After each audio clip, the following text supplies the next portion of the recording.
Hélène de Montgeroux était une compositrice française qui a vécu à la fin du XVIIIe siècle, début du XIXe. Elle est quelque part ce chaînon manquant entre Mozart et Chopin. Hélène de Montgeroux est née en 1764 à Lyon. Elle est devenue musicienne. Manifestement, ça a été la meilleure pianiste de son temps. Hélène, tu joues alors du pianoforte, cet ancêtre du piano moderne qui commence à s'imposer en France. Elle se marie, elle a 20 ans, avec le marquis de Montgeroux, qui a 28 ans de plus qu'elle. Donc le marquis possède ce château. Elle a dû beaucoup vivre ici, donner des concerts. Et Hélène invitait ses amis musiciens à venir passer la journée à faire de la musique ensemble. Tu te produis dans les salons car les nobles n'ont pas le droit de donner des concerts publics, ce qui limitera la diffusion de tes œuvres. Je crois qu'on peut dire qu'Hélène de Montgeroux est une femme des Lumières. Certainement, c'est une grande intellectuelle. Elle a beaucoup lu.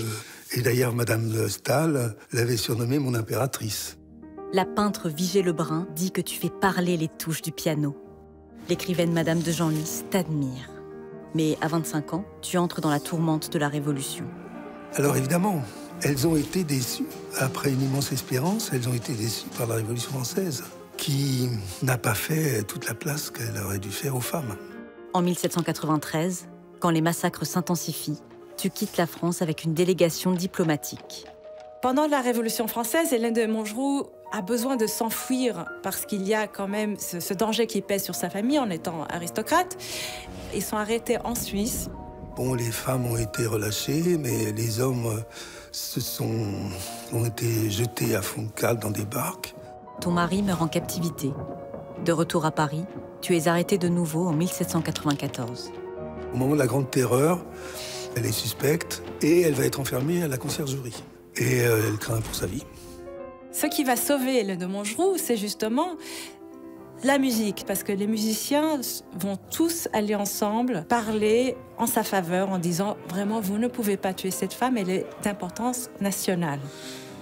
Le comité de salut public, un organe du gouvernement, te demande de prouver ton patriotisme. On amène un pianoforte et on lui dit de jouer la Marseillaise.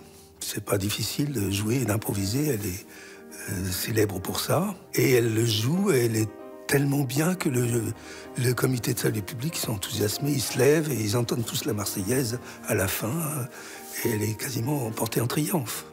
Et comme c'était l'époque où, justement, le Conservatoire national supérieur de Paris était fondé, ils ont dit, mais qu'elle soit professeure de piano. Première femme à être professeure de piano au Conservatoire de Paris, c'était Hélène de Montgeroux. Elle va enseigner seulement de 96 à 97. Après des sonates et nocturnes, tu publies en 1816 ton cours complet pour l'enseignement du pianoforte. Les volumes 2 et 3 comportent les études qu'elle écrit. 114 études, plus des fugues, une fantaisie, etc., etc. Quand j'ai découvert sa musique, je n'en revenais pas. Parce que c'est une contemporaine de Mozart, à peu d'années près. Et ce que je voyais, c'était de la musique romantique. Ce qui veut dire qu'elle a 30 ans d'avance. Donc, par exemple, cette étude de numéro 37...